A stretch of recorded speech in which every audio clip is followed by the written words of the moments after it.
Retakes are by far one of the most important things you need to learn. They are crucial to your success in build fights and whether you win or lose them. So today, in this video, we will be going over the fundamentals of retakes. I will show you exactly how to do it, how protective they are, and when you should use them. So without further ado, let's get straight into the video. So high ground retakes are a form of getting high ground in a safe, protective way. Now they come in all different forms of difficulty and complexity. So they can vary from something as complex as this to something simple like this. Now there are a lot of useless retakes that are just there to be flashy and should not be used in game. So I will do my best to give you ones that are useful and should be used in game. Now some of these ones I use a lot and others are ones I researched and found them to be useful. So let's take a look at the first retake. Now this is by far one of the most important ones to learn, and this is because it acts as the building blocks for various other types of retakes. So the way you do it is place a stair, walls all around the left or right side, then you edit out of the front, and the side you place your walls on depends on the direction your enemy is shooting you from. So if we look at how protective it is, we can see it blocks your front, your back, and whichever side you place walls on. Now the time you use this is whenever your enemy is above you and you need to build up protectively. Now the only problem with it, and this is the case for a lot of retakes, is that in certain angles you're vulnerable to third parties. So if you want to use a little more math, what you can do is place walls on every side so you can block every single angle. Now personally, I use the first variation to save mats and so I can do other types of retakes. However, if you're in a situation with lots of people around,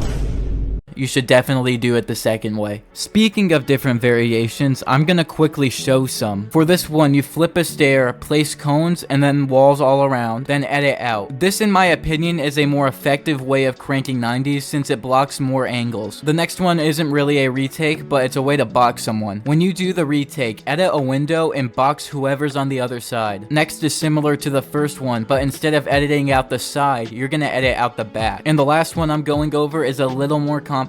So do the retake normally, then place cones and floors above you and to the side. Then place walls all around, a floor and a stair, then edit out. Again, this one's more complicated to beginners, so don't stress too much. Now the next retake is called a thwifo cone, and it's used again when your opponent is on height. While ramping up, place walls on whatever side your opponent's on, then place a cone on top. From there, you can either keep ramping up or jump, place a stair, and then walls everywhere, and edit out. Now to measure how protective it is, let's say I did it on the right side. It would block above me, my right side, and my back side. This makes it very protective against the opponent you're fighting. But again, just like the first one, be careful of third parties. Now this one is a very popular and important one to learn. It's called sidewalls, and the best time to use them is when you're ramping up and your opponent gets a ramp over you. Place a wall in front of your opponent's ramp while moving to either the left or right. Place two walls and then stairs on top and below, and then edit out and to the side. This retake's good because it completely stops the progress of your opponent and it gives you a good opportunity to kill them. This next one is similar to the first in that it's the foundation for so many other forms of the retake. This is called side jumping, and the way to do it is by putting a floor and a cone above your ramp, then jump out and to the side while placing a floor and walls. And like I said, there's so many different things you can do during the jump. This is one of those retakes you have a lot of creative freedom with. This last one is most efficient whenever you're ramping up and your opponent is on your side. The way you do it is place a ramp and a wall on the side, then place stairs in every direction. Next, place cones above the front two stairs. After that, place walls around the left side and edit out. This retake protects multiple angles and gives the same reinforcement from being knocked down as a normal ramp rush.